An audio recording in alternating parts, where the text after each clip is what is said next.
Obrigado, Deus, por nos reunir nessa tarde, aqui, Senhor, nesse local. Ajuda-nos, Senhor, a de fato encontrarmos aquilo que o Senhor tem a nos dar, Senhor. Não nos deixa, Senhor, sermos levados pela correnteza do mundo, tomarmos a forma do mundo. Não nos deixa, Senhor, sermos seduzidos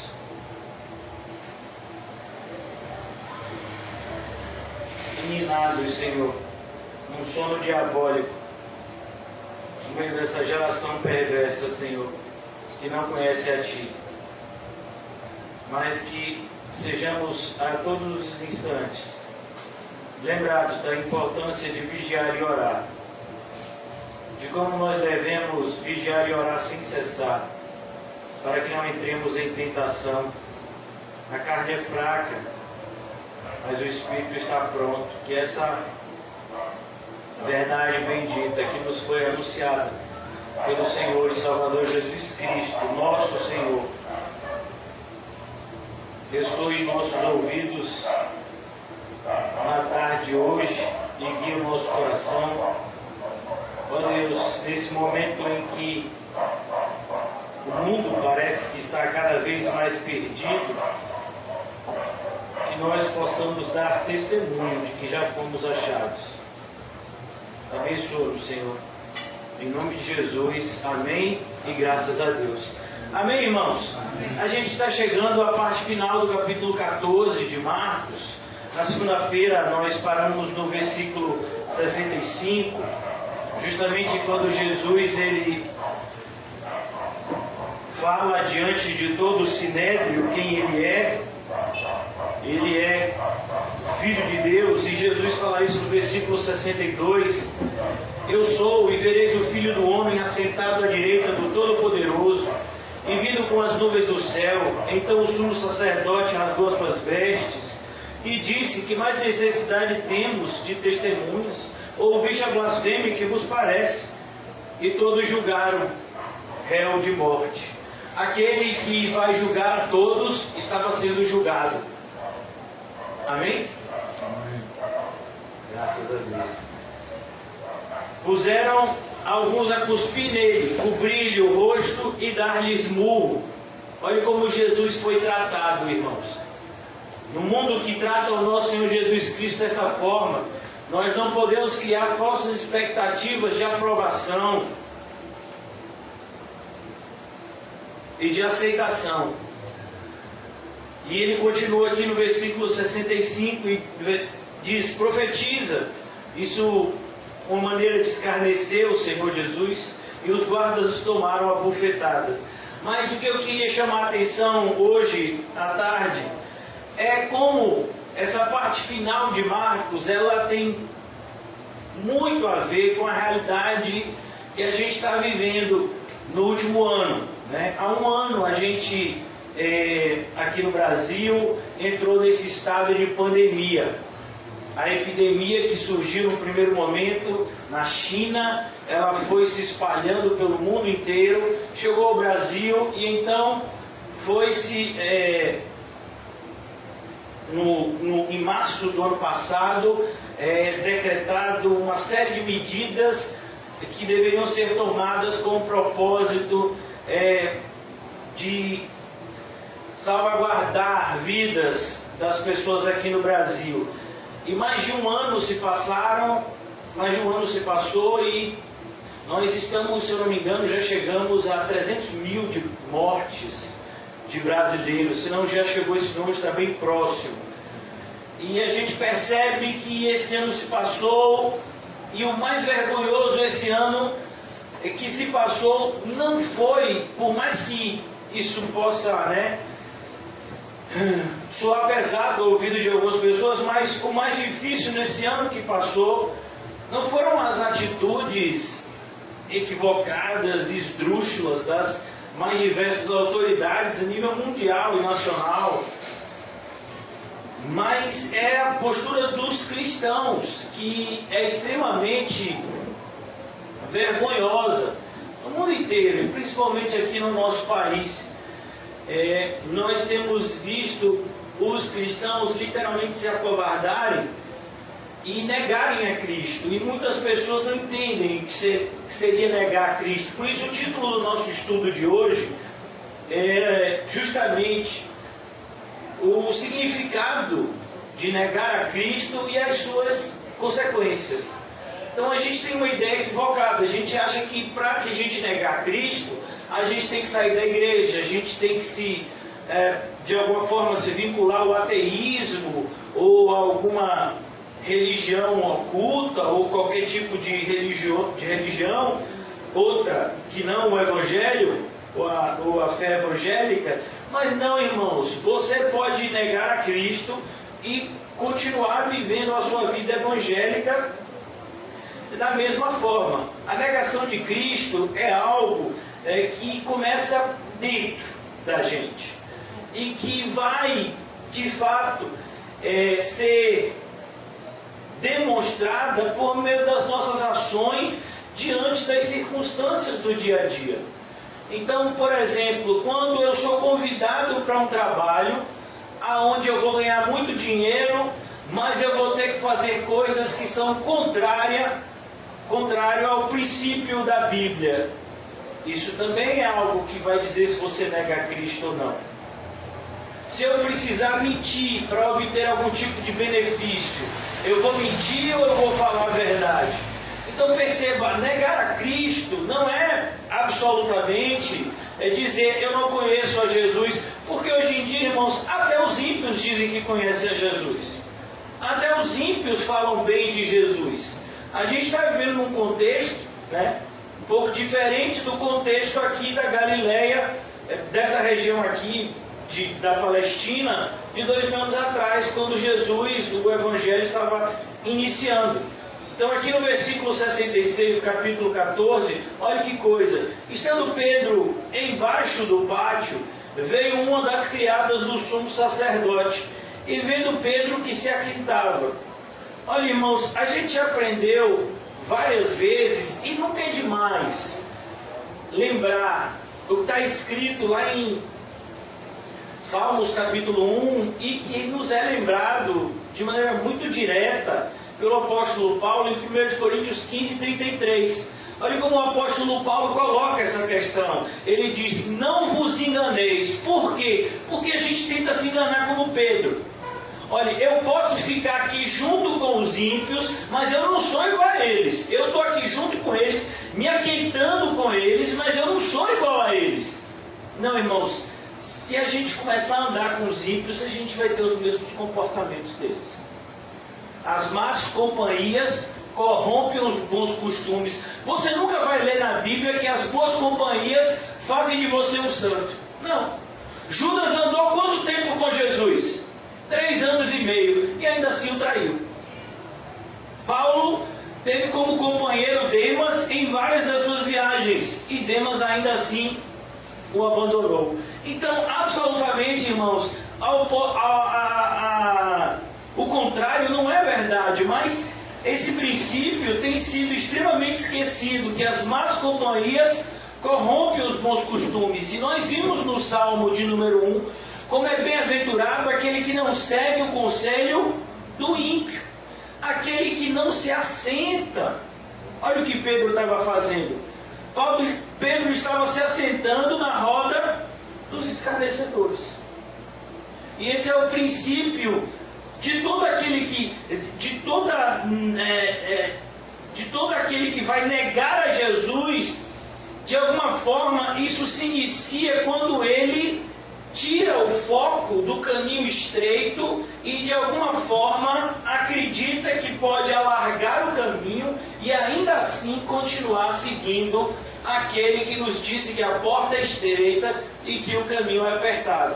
Então nós precisamos analisar a nossa vida à luz disso daqui.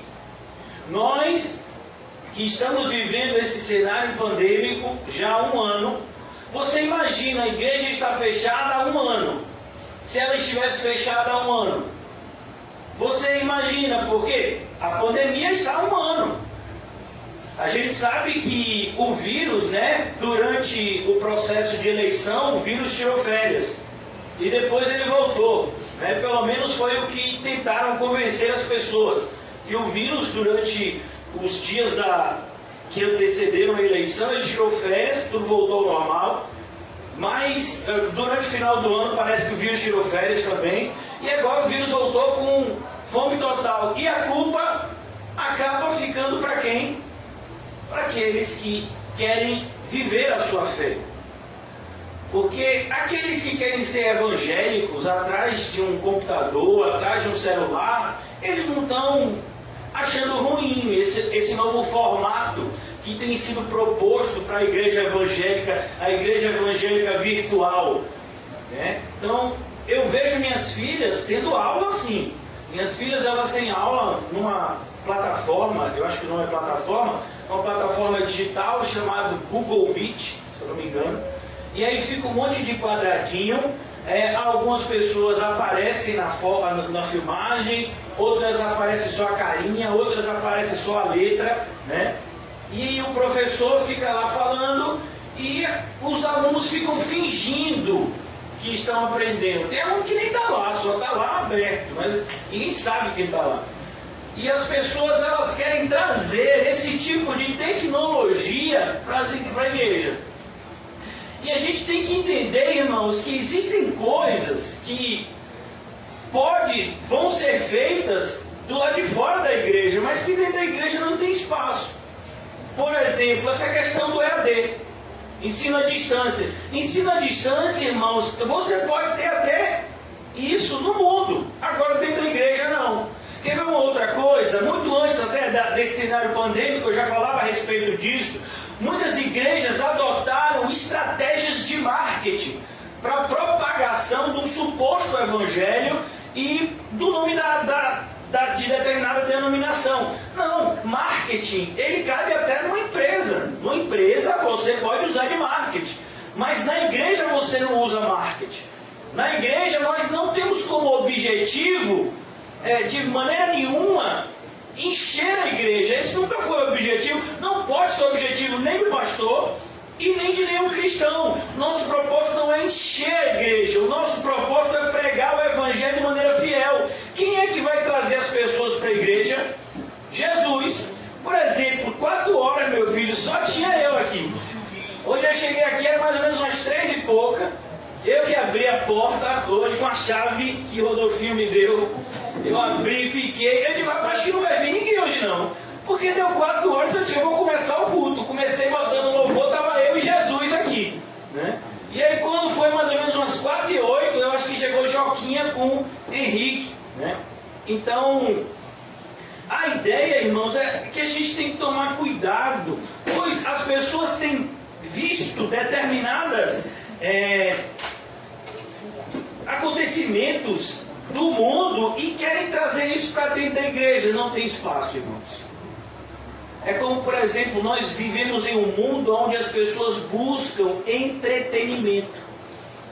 A indústria do entretenimento é uma indústria extremamente lucrativa.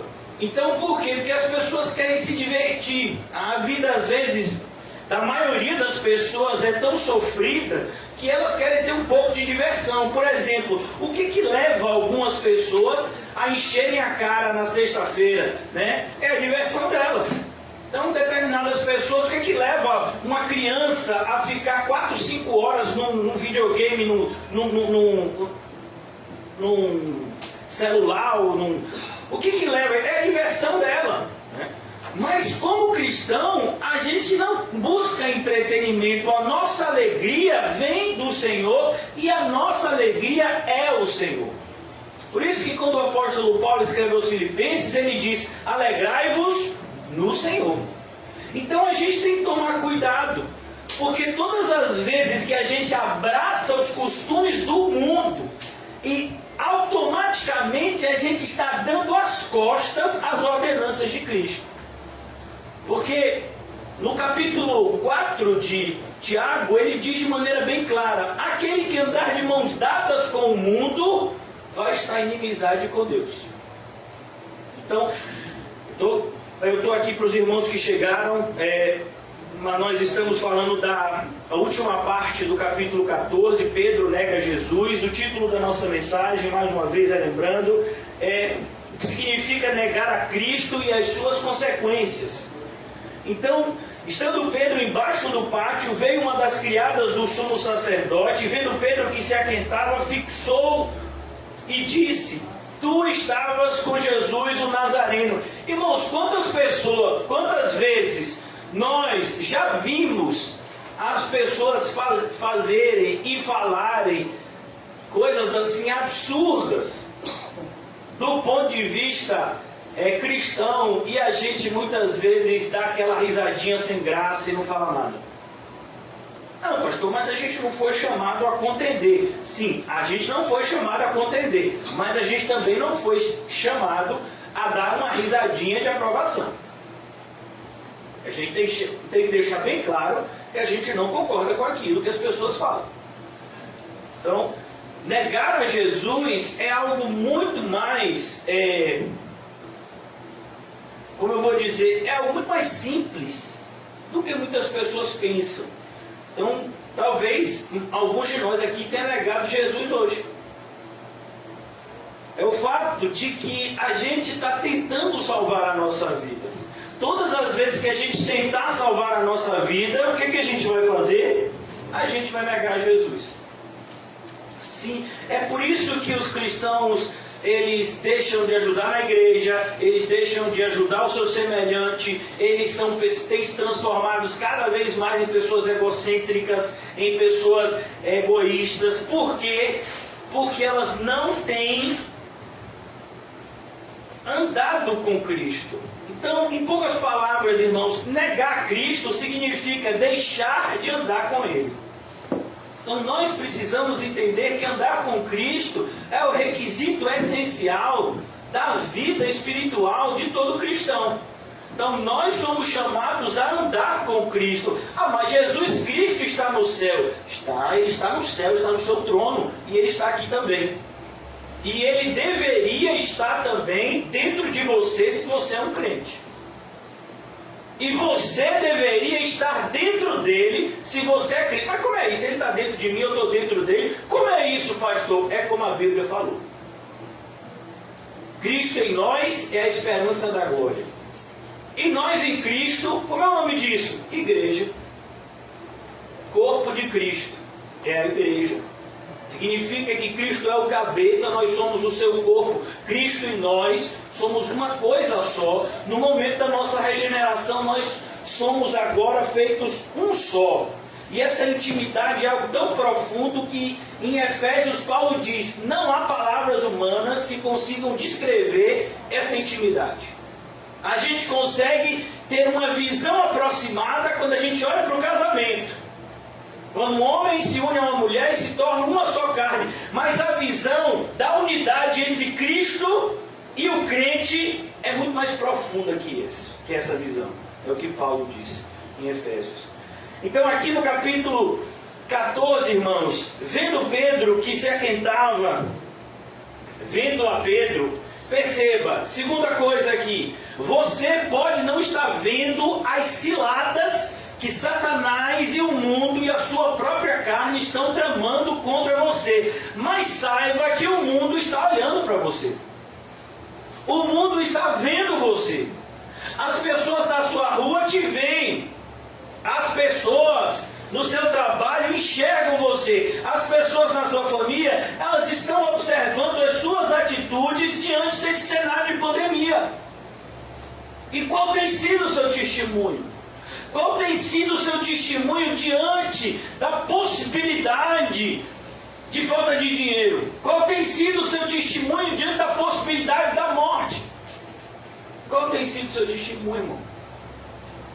As pessoas estão vendo. Você pode não estar olhando. Você pode estar tão desatento que você nem percebeu o quanto de gente tem ao nosso redor observando o nosso modo de agir. Perceba, Pedro estava aqui, ele estava ao mesmo tempo que ele estava tentando estar perto de Jesus, ele estava tentando salvar a sua vida. Não dá para fazer as duas coisas. O próprio Jesus já havia falado da impossibilidade disso. Não podeis servir a dois senhores. Ou você serve a um, ou você serve a outro. Pedro estava tentando servir os dois. Não deu. Não tem como você tentar salvar a sua vida e você ao mesmo tempo ter a vida de Cristo dentro de você. Não tem. Então aquela mulher, ela vê Pedro, embora Pedro não tivesse visto ela. Você sabia que nós todos temos responsabilidade nesse bairro aqui que nós estamos plantados? Todos nós. Testemunho que a gente tem dado aqui. Ah, tem pessoas aqui que talvez você não veja, mas elas te veem. E principalmente para os irmãos que congregam aqui e moram aqui. Então essa criada, ela olha para Pedro e ela diz: tu estavas com Jesus, o Nazareno. Você estava com Jesus, Pedro. Eu sei que você estava com Jesus. Mas ele negou. Aqui é a primeira vez que Pedro nega. Pedro negou. E por que Pedro negou a Jesus? Porque ele queria salvar a sua vida. Não se esqueça, irmãos, que minutos antes, Pedro tinha puxado uma espada e tinha lutado corporalmente com os guardas do Sinédrio que tinham ido prender Jesus. Vocês se lembram disso, né? E que ele, nessa luta corporal, ele corta um pedaço da orelha do soldado, Jesus coloca no lugar, manda Pedro soltar a espada, e Pedro está nesse processo. Ele não está entendendo qual é a verdadeira luta que nós temos que travar. Os cristãos não entendem isso. Que a nossa luta não é contra carne e sangue. A nossa luta não é contra o Covid. Olha, eu nem gosto muito de dar ouvido aos cientistas, né? Porque eu creio que a maioria dos cientistas sabem menos do que eles, né, externalizam. Mas um infectologista que, pelo menos na reportagem, disse que ele é uma pessoa bem respeitada assim, no meio, assim, a nível mundial. Ele disse que a pandemia que a gente está vivendo no Covid, quando ela passar, a probabilidade de outras pandemias como essa acontecerem é enorme. Imagine. Então vamos imaginar que daqui a um ano está todo mundo vacinado, todo mundo não tem mais Covid, não precisa mais usar máscara. Vamos imaginar que tudo voltou ao normal, inclusive o seu pecado. E aí vem outra pandemia pior que o Covid. Já imaginou? E agora? Então assim, irmãos, Jesus já havia dito, muito antes, até do nosso continente ser descoberto, Jesus já havia dito que haveriam epidemias. Mas parece que a gente não dá ouvido para o que Jesus diz. A gente prefere dar ouvido para o que o homem fala. Esse é o erro de muitos cristãos. E o que foi que Jesus disse? Que a gente não deveria ficar com medo. Então está tendo epidemia, e agora? Não fico com medo não, fique tranquilo. Como eu vou ficar tranquilo? Como é que eu vou ficar tranquilo? A sogra de uma pessoa bem próxima à minha família faleceu ontem. Ontem? Não, anteontem. E ela estava fazendo tratamento de câncer. Descobriu um câncer no estômago, fez a cirurgia foi bem sucedida, e aí ela teve algum problema, infeccionou o estômago e ela começou a reter as fezes, e quando ela passou mal, que foi para o hospital, ela morreu. Ela não morreu de Covid. Ela nem morreu do câncer. Porque se ela não fizesse essa cirurgia, o médico disse que ela ainda teria uma sobrevida de não sei quantos meses ou anos, talvez. Ela teve um processo infeccioso que ninguém contava que ela tivesse e faleceu. Sabe, para ver se a gente acorda, irmão, para a soberania de Deus. Sabe, a gente diz que é crente. Aí a gente lê a passagem que diz assim: antes do seu primeiro dia, Deus já tinha contado todos os seus dias e já tinha decretado o final da sua vida. É ou não é? É ou não é? Mas parece que quando chegou o Covid mudou tudo. Não, acho que o Covid vai antecipar. Pô, mudou a Bíblia porque chegou um vírus? Ou porque veio uma guerra? Muda alguma coisa? Não, Deus continua no controle, irmão. Onde é que a gente vai parar com isso? Ah, não, mas tem um decreto e pastor, e agora semana que vem que vai fechar tudo. A igreja não vai fechar. Pelo menos essa daqui não vai. A gente pode até mudar de horário como a gente mudou, mas a gente não vai fechar. Então, porque a gente sabe que não é essa reunião da gente aqui que está fazendo com que a pandemia se alastre. A gente sabe muito bem da nossa responsabilidade, que é maior do que a dos médicos. Os médicos estão se dizendo cansados, estafados por um ano de pandemia. Imagine a gente que tem que carregar a cruz a vida inteira. Você já imaginou? O crente tem que carregar a cruz a vida inteira, mas tem uns crentes que tem 3 anos quando carrega essa cruz. Cruz, que acabou, vamos carregar, mano. Que nada, varão. Os médicos aí 1 ano de pandemia, eles já. E olha que estão recebendo dinheiro, hora extra que não se fala mais, que nem se fala mais. Mas os crentes recebem dinheiro.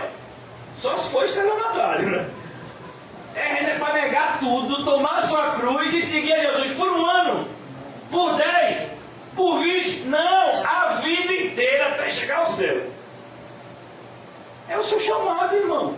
Está achando ruim? Então vá para o mundo. Não tem meio termo aqui. É por isso que a irmã Gisele me passou hoje a lista, 10 anos de igreja na Boca do Rio. Sabe quantos membros? 24. 10 anos de igreja. Eu disse, eu acho que era 2 domingos atrás, foi? Dei o nome para o irmão Quinto e o irmão José, deram para a irmã Gisele, 24 pessoas se consideraram membros. E dessas 24, eu nem dei uma lida ainda. Eu ainda vou ver se tem 24 mesmo. Eu vou dar uma olhada de perto. 10 anos. Passaram pela aqueles bancos lá, centenas de pessoas. Só no CAC passaram milhares de pessoas. Mas, irmãos, não se engane. O mundo odeia a mensagem do Evangelho. Perceba, o mundo não rejeita Jesus Cristo que o próprio mundo criou. O mundo rejeita o Cristo verdadeiro. O Cristo que veio denunciar os pecados, que ele mesmo morreria por eles. Mas ele denunciou esses pecados. E chamou ao arrependimento todos aqueles que ele teve a oportunidade de ter algum acesso. Todas as pessoas que se aproximavam a Jesus, a pregação dele, sempre girava em torno de arrependimento. Aqui, irmãos, nessa passagem, a gente percebe que há uma diferença. Na negativa de Pedro, há uma diferença entre tropeçar e viver caído. É isso que o apóstolo João vai dizer como prova de um cristianismo verdadeiro, que o cristão não é aquele que não peca. Em 1 João ele vai dizer 2 coisas: filhinhos, não pequeis, mas se pecarem, porque a possibilidade da gente ter algum tipo de tropeço é muito grande. Mas a gente tem Cristo sempre para nos ajudar, quando a gente se arrepende de verdade. Mas antes da conclusão dessa carta, no final da carta, o mesmo apóstolo João está escrevendo para a igreja da sua época. Ele diz: olhe, todo aquele que é nascido de Deus não vive em pecado. Olha a diferença: tropeçar e viver em pecado. pecar por um deslize, por uma falta de atenção, por um momento de fraqueza, e o outro é aquele que vive em pecado. São coisas completamente diferentes. Então aqui a gente percebe, Pedro, ele teve um momento de fraqueza. Mas ainda nessa passagem a gente vai ver como ela conclui com arrependimento, que é externalizado inclusive com muitas lágrimas. Vendo Pedro que se aquentava, fixou e disse: tu estavas com Jesus Nazareno. Versículo 68. Mas ele negou, dizendo: não conheço, nem compreendo o que dizes. Ó Pedro, eu nem compreendo o que você diz, mulher. E saiu para o alpendre, e o galo cantou. O galo cantou a primeira vez. Jesus disse que ele cantaria 2 vezes. Antes que o galo cantasse 2 vezes, Pedro negaria 3 vezes. Então aqui, e a criada vendo, a criada continuou vendo. Então percebe, irmãos, quando você envergonha Jesus, aí é que o mundo toma gás para ir para cima de você. Então ele está fraco na fé agora eu pego ele. Olha que mulher, quem é que está influenciando, quem está por trás dessa criada? O cão, você tem dúvida? O que foi que Jesus já havia dito para Pedro? Pedro, Satanás pediu a tua alma para peneirar. Jesus disse: Pedro, você não vai ser peneirado? Não. Jesus disse: ele vai fazer isso com você, mas eu vou estar ao seu lado. Eu vou rogar por você, eu já roguei por você. E eu sei que isso não vai te destruir, mas vai corrigir as imperfeições que a sua fé ainda tem, Pedro. Então aqui nós temos que tomar cuidado, irmãos, porque à medida que a gente se mostra fraco no dia da nossa angústia, a força é pequena. Então, quando é que a gente prova que a gente é cristão? Nesses momentos como que a gente está vivendo agora. E agora que a gente prova que a gente é cristão. Quando está tudo tranquilo, está tudo natural, quando está tudo indo bem, não tem diferença, muita diferença entre o ímpio e o crente. Mas é quando as coisas estão indo de maneira contrária ao que esperamos, é que a gente prova a nossa fé. Versículo 69.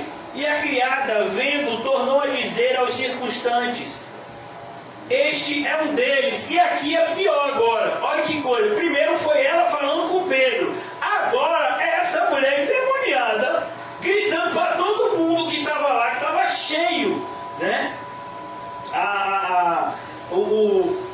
Aquela parte externa, né, da casa do sumo sacerdote, que provavelmente devia ser grande. Então era como se fosse um pátio externo assim. E estava cheio de gente querendo saber o que é que ia acontecer. Alguns queriam saber o que estava acontecendo. E aquela mulher dá um grito e diz para todo mundo: olha, aquele dali é aquele com a máscara branca, com a camisa ali, não sei o que é Jesus. Aquele dali, ele diz que é discípulo de Jesus e ele prega, viu? E a criada vendo, tornou a dizer aos circunstantes. Agora ela não se dirige mais a Pedro, ela se dirige às pessoas que estão lá e aponta para Pedro. Este é um deles. E agora? Agora o negócio virou para Pedro. E aí, Pedro, vai? Como é que vai ser a gente com Jesus? E se a gente passar por uma situação dessa, de risco? Mas ele outra vez o negou. E pouco depois, os que ali estavam disseram a Pedro: verdadeiramente és um deles, porque tu és galileu. E aí eles percebem que Pedro, ele tem um trejeito de alguém que é da Galileia. E eles fazem logo a conexão. Porque Jesus, o Nazareno. Por que Jesus o Nazareno? Jesus de Nazaré. Nazaré ficava na região da Galileia. E as pessoas então fazem essa conexão, né, de Jesus, da Galileia e de Pedro.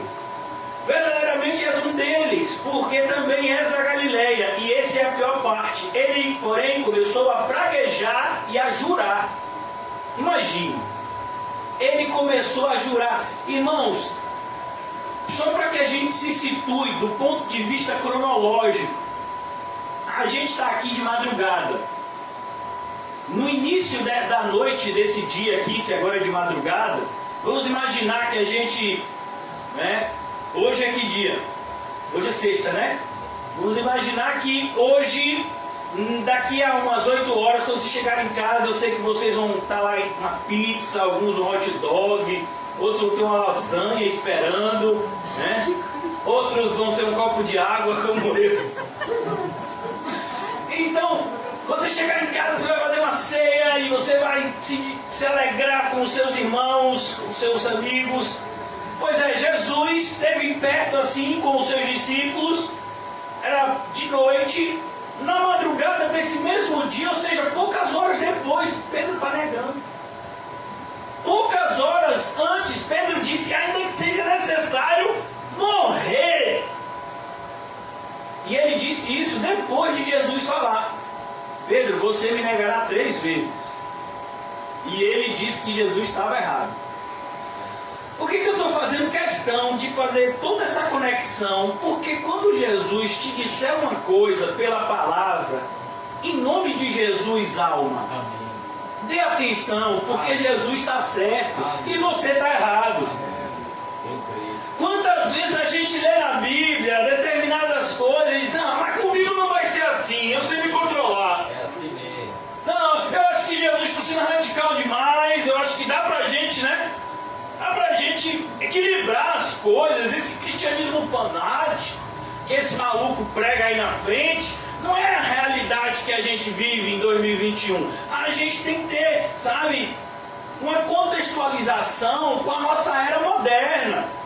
Pois é, meu filho, toda vez que a gente pensa desse jeito, a gente vai quebrar a cara dentro de pouco tempo. É o que aconteceu com Pedro. A gente lê, eu vou só pegar aqui uma passagem bem tranquila, amém? Amém? Eu sei que vocês amam a Jesus, amém? Amém. E quem não ama Jesus, que seja anátema. E aí? Não pode não. Faz essas coisas não, a gente está vivendo uma época de, como é o nome, tolerância religiosa.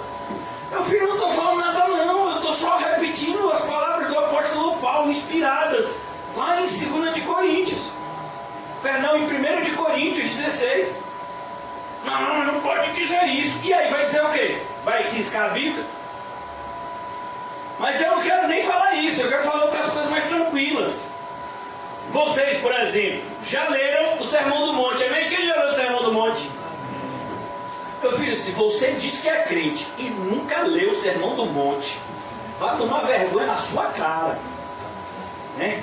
Que o Sermão do Monte é o beabá do cristianismo, por assim dizer. E aí eu vou falar aqui de você agora, amém? Eu vou falar a respeito da sua vida, amém? Eu não vi uma fé dessa nem em Israel. Olha, no versículo 10 de Mateus 5.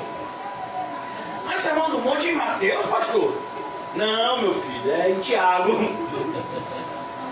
Mateus 5:10. Bem-aventurados perseguidos por causa da justiça, porque deles é o reino. E aí, tá feliz? Vamos ficar felizes? Porque a gente está sendo perseguido toda hora. O toque de recolher é 8, então o culto vai ser às 6. O toque de recolher é às 6, então o culto vai ser às 4 da tarde. Que nada! Muda esse negócio. Mas ele devia estar feliz, estão perseguindo a gente, então, sabe? Afrontando.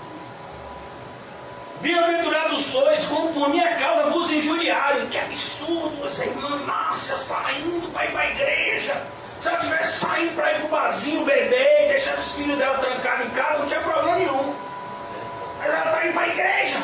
Quem é que está levando os filhos? Quer saldo? Vou denunciar para ser tudo lá. Esse é o mundo que a gente vive, irmão. Bem-aventurados sois quando por minha causa vos injuriarem. Sabe como é que os meus familiares me chamam? Principalmente depois da pandemia? Maluco. Por quê? Porque eu peguei o Covid, perdi quase 70% da minha capacidade pulmonar. Atualmente estou só com 50% da minha capacidade pulmonar. E aí dizem, né, que se eu pegar de novo, né, alguns dizem que vai ser tranquilo, outros dizem que eu vou morrer. Meu filho, quem vai dizer que eu vou morrer? Quem é? É Jesus. É. Outro dia minha mãe, que me ama muito, mas ama segundo mundo, ela, assim, ela saiu de si. E ela disse, eu vou andar, internar, que você é um doido. No telefone, depois que eu voltei do culto, acho que foi na semana retrasada. Você é maluco? Como é que pode? Você não está respirando direito. Você está se cuidando, você não come, você não sei o quê. Não como, olha o tamanho da criança. Não come direito, faz as coisas. Meu Deus, tem que se cuidar. E ela me ama, eu estou dúvida, mas é um amor segundo o mundo. E ela disse, olha, você daqui a pouco vai chegar uma ambulância aí e vou mandar lhe prender, você vai pro sanatório, você tá ficando maluco, menino. Imagina, eu tô 42 anos de idade, vou fazer esse ano. Porque eu entendo, né? Eu entendo, meus pais sempre foram bastante próximos. E quando eu peguei o Covid, foi a primeira vez, né, em toda a vida deles, de pais, que eles sempre foram, do ponto de vista do mundo, pais excelentes. Então, foi a primeira vez que eu fiquei doente e eles não puderam ir no hospital. Então, isso para eles, assim, foi um choque. Fiquei internado no hospital e eles não sabiam como é que eu estava. Eles tiveram notícias, né, por médicos dos hospitais, que meu estado era delicado. E eles ficaram traumatizados com aquela situação, não querendo que aquela situação se repetisse. Eu entendo que eles ficam assim. E algumas pessoas, muitas delas fizeram isso, injuriam, caluniam e perseguem literalmente. E mentindo, disserem todo mal contra vós. Por exemplo, teve um monte de gente que pegou Covid em tudo quanto é lugar. Mas eu acho que eu peguei na igreja. Ah, meu filho, você tem um mês que não vem na igreja. Mas eu acho que foi naquela vez. Oh, mas como é que pode? Se você pegou um mês e você está de Covid agora, como é que é isso? É porque o Covid que você pega na igreja é mais pesado. Ele fica mais. A pessoa vai para tudo quanto é lugar, banco, pega em dinheiro, vai no supermercado, vai em feira pública, é cabeleireiro, corta, faz tudo normal. Mas eu peguei na igreja. Foi lá que eu tenho certeza. Eu me lembro do dia que eu fui, teve alguém que esbirrou. Foi. E aí eu peguei. Eu digo, oh, Jesus. Ainda mais numa igreja de 10 anos que tem 24 membros. E que tem espaço para 100 pessoas ou 200. Meu Deus do céu. Chega a ser risível quando alguém diz isso, né? Regozijai-vos e exultai. Oh, eu nunca vi nenhum de vocês ficarem nessa alegria assim. Regozijai-vos e exultai, porque é grande o vosso galardão. Então, se perseguirem vocês, chamar de louco, fanático, vou te prender! Se fizerem isso com você, você fica alegre, comum. Fica alegre. Grande é o vosso galardão nos céus, não é na terra. Não ache que o pessoal daqui, da Câmara de Vereadores, vai decretar luta oficial com você. Não ache não, meu filho. Eu tenho certeza que se eu morresse de Covid, meu filho, ia ter gente que ia fazer festa. Graças a Deus. Não vou ter que mais ouvir aquela voz.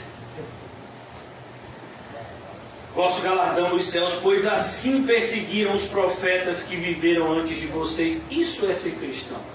Jesus vai dizer no Evangelho de João que como perseguiram a ele, perseguirão. Como é que a gente acha que a gente vai ser cristão num cenário de pandemia, onde o cristianismo está sendo provado e a gente não vai ser perseguido? Me diga aí. Esses dias eu vi uma reportagem, olha, os ímpios só não conseguem enxergar quem não quer ver. Os ímpios, eu falei sobre isso na segunda-feira passada, aliás, nessa segunda-feira, lá no estudo do Cândido de Farias, como os ímpios são contraditórios. Por exemplo, a gente tem uma televisão, né, que só é o que é por conta de um passado obscuro. E essa TV extremamente poderosa, no seu programa de domingo mais famoso, né, que tem o nome de Fantástico, fez uma reportagem sobre como a China conseguiu vencer o Covid. Mas me diga aí, você acha que a China conseguiu vencer o Covid? O Covid veio de lá. Se a gente está vivendo o que a gente está vivendo, é por causa de algum descuido que eles tiveram lá. Mas enaltecendo a maneira como os chineses fazem um controle, meu filho. Porque lá na China existe uma ditadura há algumas décadas. O cristianismo lá é perseguido. De perto, os cristãos são presos se não obedecerem às normas estatais. Comunismo lá, esse jornalista da Globo que estava lá, nós vamos usar a tecnologia, o visto dele para a China foi o quê? Negado! Nós não deixamos jornalistas entrarem no nosso país. Oh, e como é que você sabe que as informações que eles estão te dando é verdadeira? Ah não, mas lá na China a gente tem esses números aqui, que está assim. Você sabe se isso é verdadeiro? Ainda mais vindo de um ímpio. Nós conseguimos vencer a pandemia. E você acredita? Eles não deixam nem jornalista entrar. A OMS só conseguiu entrar na China cerca de meses atrás. Quando o vírus já estava com mais de 1 ano e meio de difusão. Então assim, você vê os ímpios assim falando determinadas coisas que são contraditórias até para eles, enquanto ímpios. Então a gente fica assim sem entender, irmãos, como é que cristãos, pessoas esclarecidas do ponto de vista espiritual, são tão facilmente enganadas por qualquer tipo de reportagem que sai na televisão, no rádio. Por exemplo, irmãos, esse governador, esse prefeito são de países opostos, são de partidos opostos, né? Mas é tudo do mesmo demônio. Quem é que está por trás do governo federal, do governo estadual, do governo municipal, apesar de serem de partidos diferentes, os três são de linhas partidárias diferentes? Quem está por trás deles? O príncipe deste século.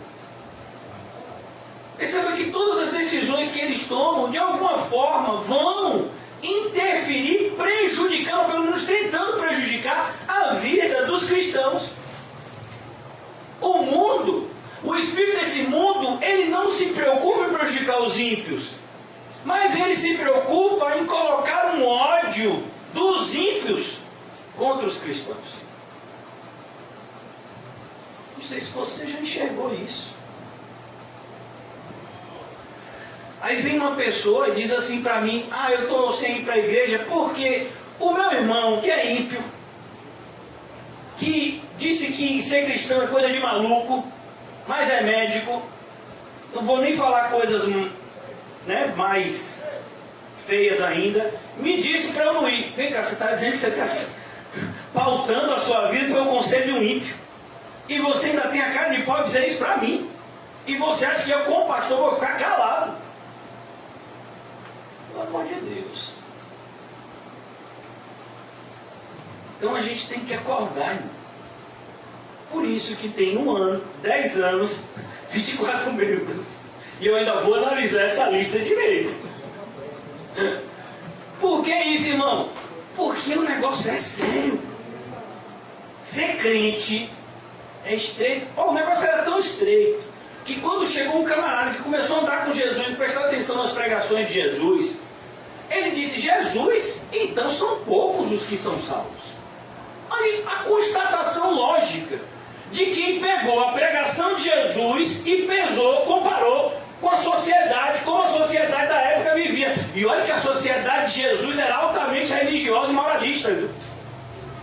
Mas ele pegou o que Jesus falava, pegou o que a sociedade religiosa e moralista da época de Jesus vivia e disse, rapaz, o negócio está difícil.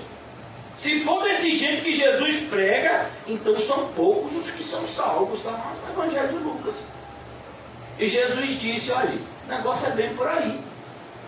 Por isso você se esforce logo em entrar pelo caminho estreito, porque muitos vão desejar entrar e não vão poder. Então aqui Pedro, ele aprende.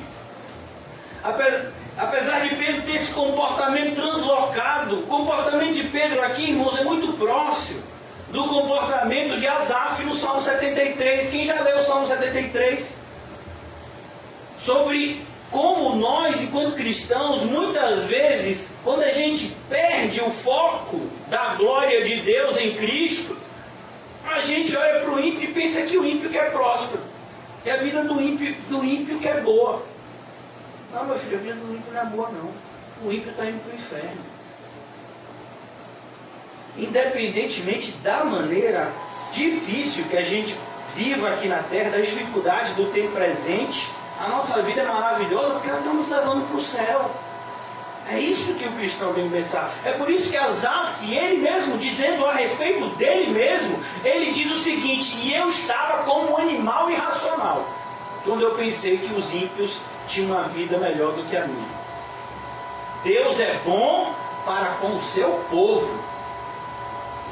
Mas os ímpios estão prosperando e Deus não está fazendo nada, porque Deus já abandonou eles. Você quer ser abandonado por Deus? Você quer que Deus tire o freio da soberania dele da sua vida e deixe você pecar à vontade? Você quer que Deus pare de te corrigir quando você estiver indo no caminho errado? Você quer isso? Então você tem que tomar cuidado, irmãos.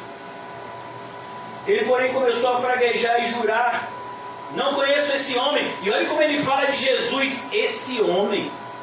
Meu Deus, esse é o mesmo Pedro que havia dito que tu és o Filho de Deus. Quando Jesus questionou: e vocês, quem dizem que eu sou? Quem foi que falou pelos discípulos? Pedro.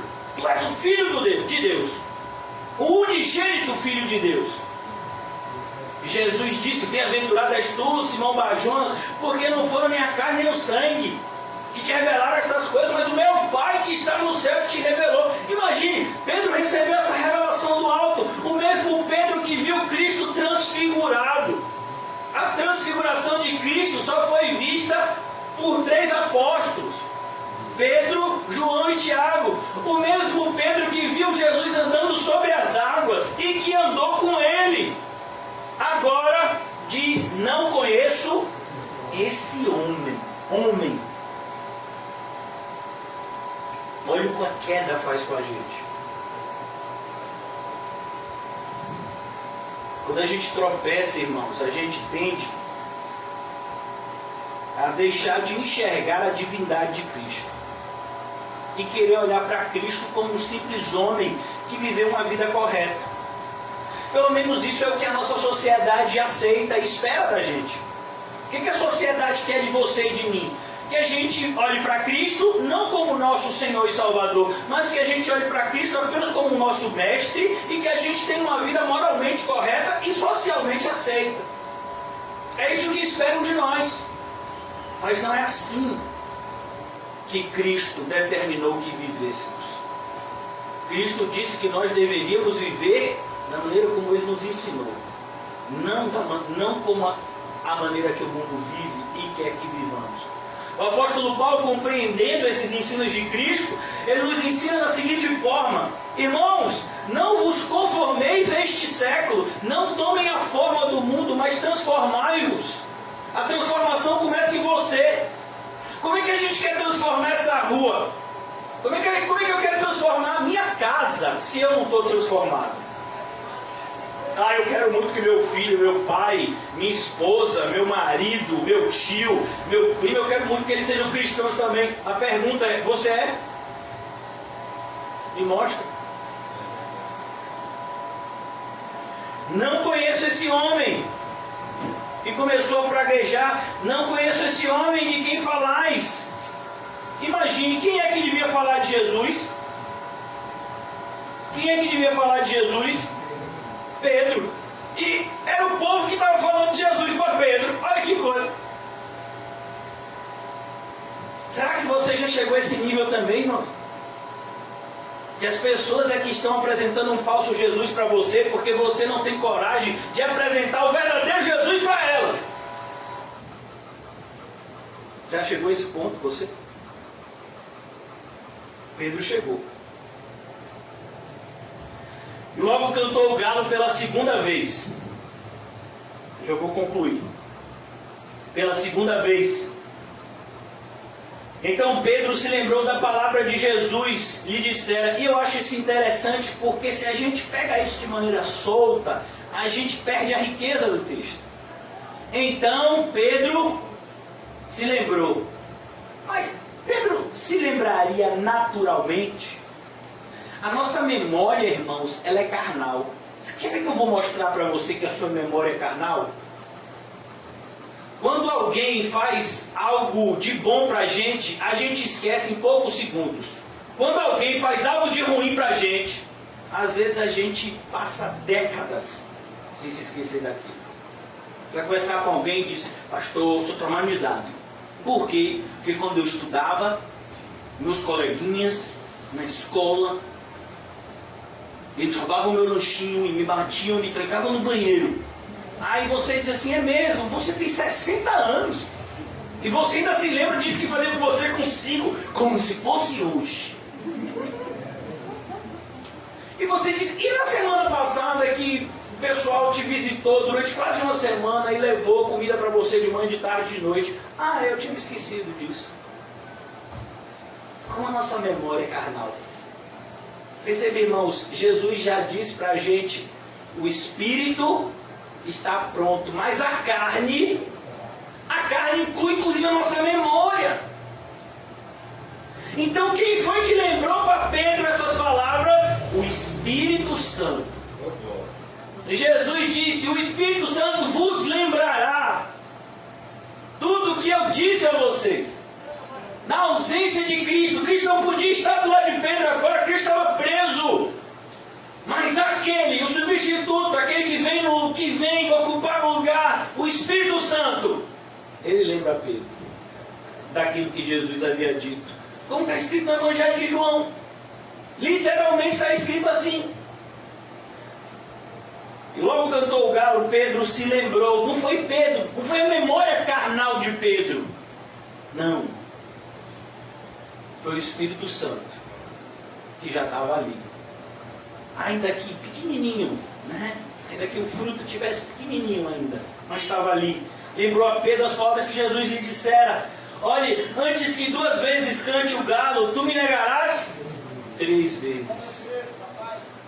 Só o Espírito Santo pode produzir em nós o verdadeiro arrependimento, irmãos. Não depende de quem quer nem de quem corre. Não adianta você virar para a pessoa e dizer, olhe, ninguém tem isso. Acho que até caiu aqui, né? Quem sempre me lembra quando cai isso aqui é Rodolfinho. Ah, caiu, tá ali. Rodolfinho já deve estar ali ligado. Caiu, não foi? Aí, tá vendo? Então, o Espírito Santo ele nos lembra, irmãos. E quem não tem essa recordação, aí é assustador, porque não tem o Espírito Santo. Esse é o problema da casa arrumada, bonita, mas vazia. Esse é o desespero de uma casa bonita por fora e vazia por dentro. Porque o problema é que o ex-morador daquela casa vai voltar de galera. Essas pessoas que se desviaram ao longo desses 10 anos, irmãos, se eu fosse falar aqui o que aconteceu com elas, eu creio que muitos de vocês se assustariam. Então, a realidade de uma pessoa que já ouviu o Evangelho, já participou de alguma forma da vida espiritual da igreja e retrocede, é algo assustador, assombroso. A influência maligna nessa pessoa é algo muito pior do que na vida de um ímpio, que nunca teve qualquer relacionamento com o Evangelho. Aqui Pedro não, irmãos, Pedro não chegou a esse ponto. Por quê? Porque a casa de Pedro estava ocupada.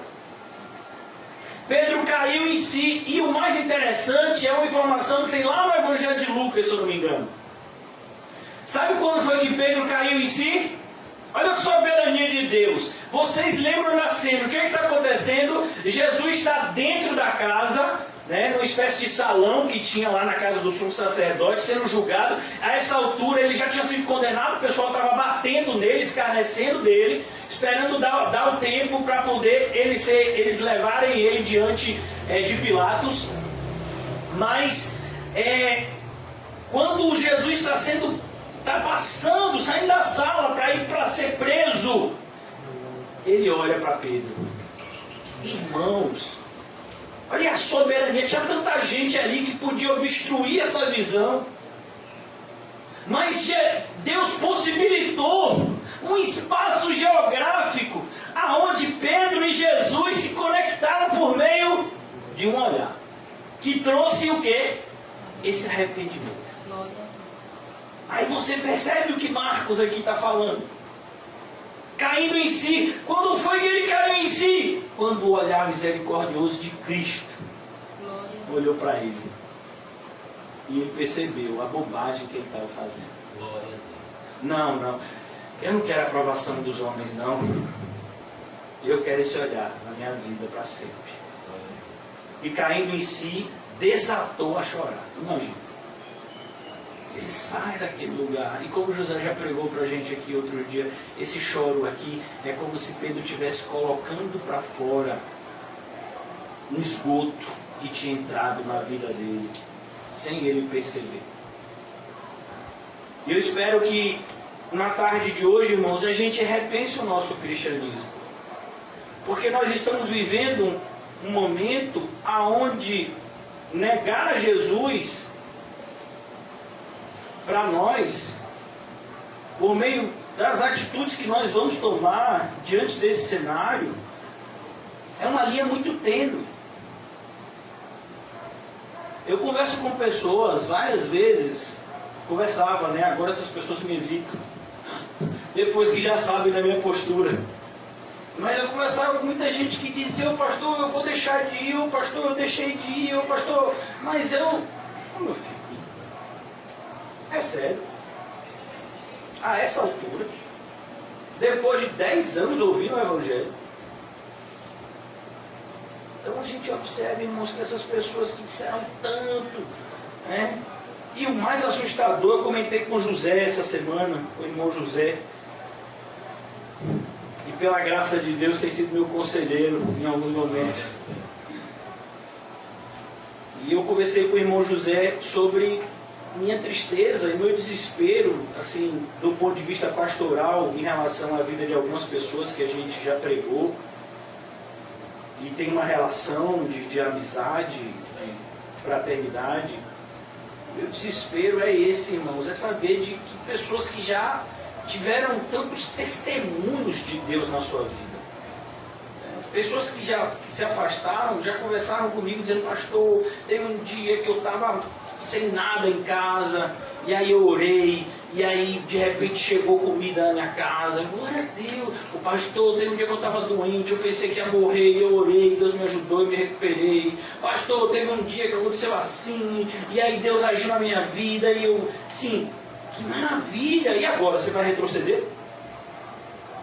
Depois de tudo que Jesus já fez na sua vida, você vai ter a cara de pau de dizer que não conhece Ele? Essa aqui é a grande questão, irmãos, que me deixa muitas vezes, sabe, preocupado com a vida espiritual de alguns. Porque o problema não é a morte, eu vou repetir isso quantas vezes for necessário. O problema é morrer sem Cristo. Quem morre com Cristo, José falou aqui pra gente, está no céu louvando a Deus. Quem morre com Cristo, irmãos, está num lugar infinitamente melhor do que a gente aqui agora. Mas a grande questão é quando você morre sem Cristo. Esse é o problema. Não importa. Você teve uma morte bonita. Ah, não, a morte da pessoa foi tão bonita. Ela morreu sorrindo. Era ímpio? Era, mas era uma pessoa tão bondosa. Inferno. Então, a gente tem que tomar muito cuidado, irmãos. Porque o ímpio, quem disse isso foi John Bunyan. O ímpio pode até morrer com essa sensação de alegria, mas basta um segundo no inferno para o desespero tomar conta da vida dele para sempre. Porque não se engane, lá no inferno as pessoas vão continuar tendo sensações. É isso que Jesus quer deixar para a gente de maneira bem clara, sobre a sede. Por que Jesus falou sobre a sede daquele homem rico que estava lá no inferno? Por que ele fala da sede? Obrigado, Deus abençoe. Por que Jesus falou da sede? Porque Jesus quer mostrar que lá no inferno as pessoas continuam tendo sensações. Só que diferentemente daqui, que a graça de Deus na vida dos cristãos e a providência de Deus na vida de todos, mesmo dos ímpios, faz com que muitas vezes determinadas necessidades elas sejam satisfeitas. Quantas vezes você já disse: eu estou morrendo de sede? Você estava mesmo morrendo de sede? Não, você estava com muita sede, né? Às vezes você foi dar uma caminhada na orla aqui, como o pessoal aqui que veio de lá de Tucuruí. Foi caminhar na orla. Olha, eu conheci um espanhol que foi caminhar na orla, lá perto da boca do rio, levaram tudo dele. E o bichinho chegou na igreja, meu filho, pedindo ajuda em espanhol. Não vou nem imitar. Os caqueando, na época o caque estava cheio de gente. Rapaz, fizeram tanta graça com esse rapaz. Mas aí a gente ligou para a tia dele veio buscar e tal. Cuidado com a hora, é perigoso. Foi a graça de a providência de Deus, que não está acontecendo nada. Mas vigiar e orar. Então a gente tem que pensar, irmãos, a respeito do nosso cristianismo. De maneira que os crentes, eu vou até externalizar uma esperança nesse momento. Os crentes que estão enfraquecidos, eu vou chamar assim, e se distanciaram. Eu não quero dizer que é falso crente, mas os crentes que estão enfraquecidos e se distanciaram, a gente tem que olhar para você, irmãos, e ver em você o mesmo espírito de Davi. De vez em quando eu compro as coisas por um site, né, um site do exterior, que as coisas é tipo 3 vezes mais barato, até esse suporte aí da igreja, né, que está filmando hoje. Aqui no Brasil eu nunca teria condição de comprar um negócio desse aí, é quase R$500.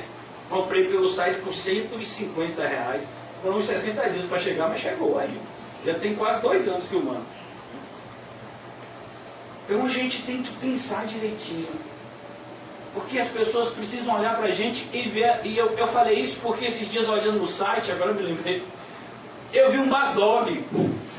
E eu achei interessante que esse Badog tinha visão infravermelho. Falei, rapaz, coisa interessante, depois vou mandar para quem quiser.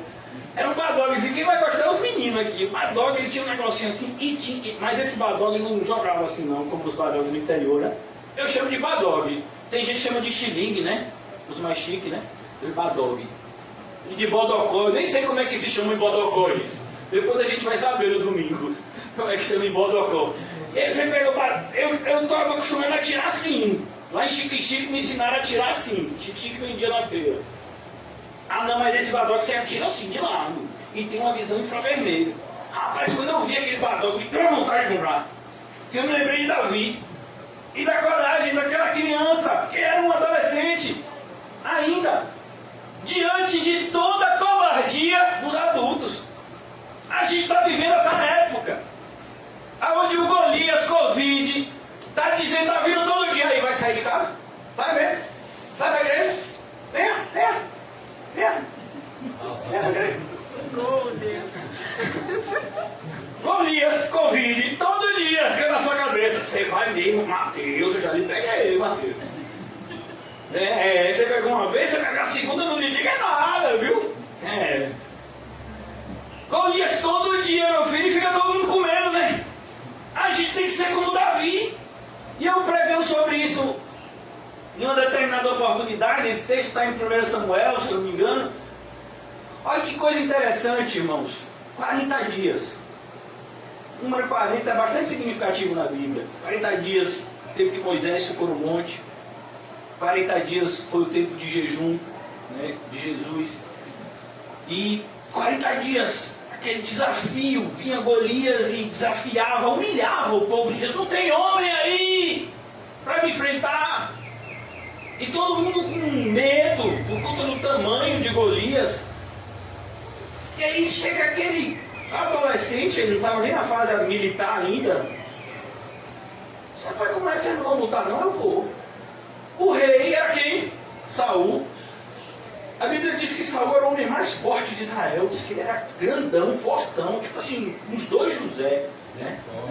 José é grande, forte, imagine Saul. E aí Saul não foi. E Saul era tão forte, irmãos, que quando foram botar a armadura de Saul em Davi, ficou o quê? Sambando. E por conta da covardia de Saul, todo o povo de Deus se acovardou. Mas quando Davi foi lá e venceu Golias, aquele mesmo povo que estava com medo ganhou coragem e botou os filisteus para correr. Foi o que aconteceu. Olha como mudou. Você é luz ou é treva, irmão? Escolha. Porque não dá para você ficar dizendo, como Spurgeon, tem um texto de Spurgeon, que ele diz assim, lá na Inglaterra, ele falando sobre a experiência, né, de um puritano, que dizia o seguinte, ele foi comprar um pastel, e tinha um menino vendendo esse pastel na rua, né, pastéis quentinhos, e aí o camarada comprou aquele pastel, e só que para desilusão dele, ele foi comer o pastel estava gelado. Ele disse, vem cá, meu filho, você estava dizendo que o pastel era quentinho. Não, pastel quentinho é o nome dele.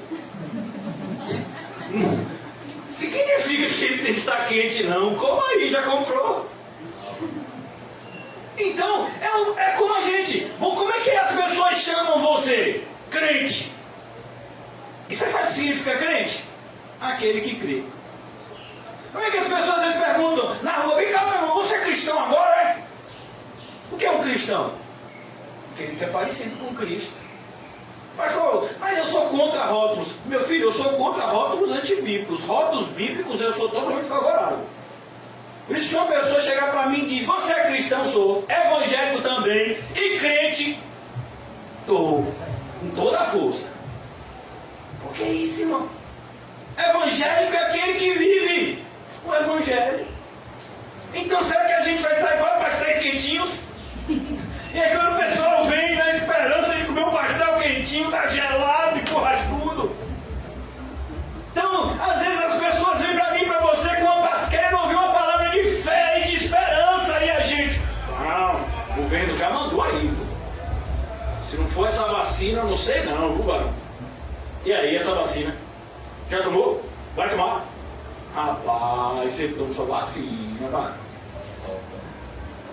Sabe, não estou falando contra a vacina. O que eu estou querendo dizer para você é, você já foi vacinado contra o pecado? Qual é a vacina contra o pecado? Arrependimento e fé em Jesus Cristo. Já tem essa? Se tiver essa, meu filho, então pode tomar as outras. Mas se não tiver essa, não adianta tomar qualquer outra. É isso que a gente tem que pensar e eu concluo aqui. Pedro negou a Jesus e se arrependeu. E eu espero que a gente tenha também esse tipo de arrependimento. Um arrependimento que é demonstrado. Não é um arrependimento que fica, sabe, da boca para dentro. Mas é um arrependimento que é visto na nossa vida. Por meio de choro e principalmente por meio de uma transformação. Qual foi a primeira coisa que Pedro fez? Saiu daquele lugar. Não era o lugar dele. Ele não tinha que estar ali perto dos ímpios. Não é o lugar do cristão. Ainda mais num cenário de adversidade. Por que é tão importante as reuniões? E não é nem por causa do coronavírus. Por que é tão importante as reuniões e a presença física? Por quê? Porque está escrito lá em Hebreus. Quanto mais a gente perceber que o dia de Cristo está perto, estejamos juntos no computador, na congregação. Não tem congregação virtual. Você pode até fazer uma reunião virtual, mas congregação virtual não existe. É a mesma coisa que você dizer, sair para dentro, subir para baixo. Congregação virtual é é o mesmo entendimento. Não existe. É uma coisa contraditória. Então a gente tem que repensar, irmãos, o nosso cristianismo. E eu vou dizer sem medo. Não tenha medo do Covid. Tenha medo de viver e morrer sem Cristo. Ó Senhor Jesus, nos ajuda nessa tarde a renovar os nossos votos, Senhor. A recordar a nossa profissão de fé.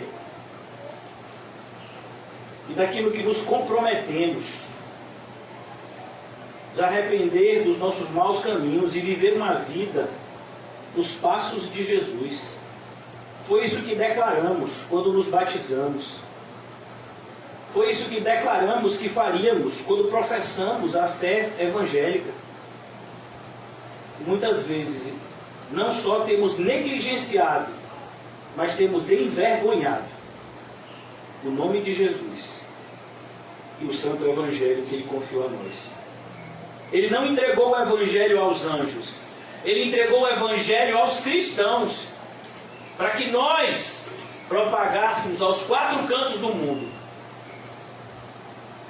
Ó Senhor Jesus, que o Senhor renove em nós o espírito de coragem, de amor, de domínio próprio, e remova todo resquício de covardia, para que possamos viver de maneira digna do evangelho que nos salvou em Cristo Jesus. Oramos assim em nome de Jesus, amém? E graças a Deus, amém, irmãos? Saúdem-se com um olhar santo. E eu quero lembrar vocês que domingo vai ser só um culto 10 da manhã, amém? Essa semana teve um culto de Rodolfinho e Marcelo aqui, foi benção pura, meu filho. Então, a gente só vai ter culto agora, segunda-feira em Cosme de Farias, terça, sexta e domingo uma vez só, aqui no Alto das Pombas, amém, irmãos? Pelo menos até agora, até o Senhor Jesus nos dar uma outra direção. Deus nos leve em paz.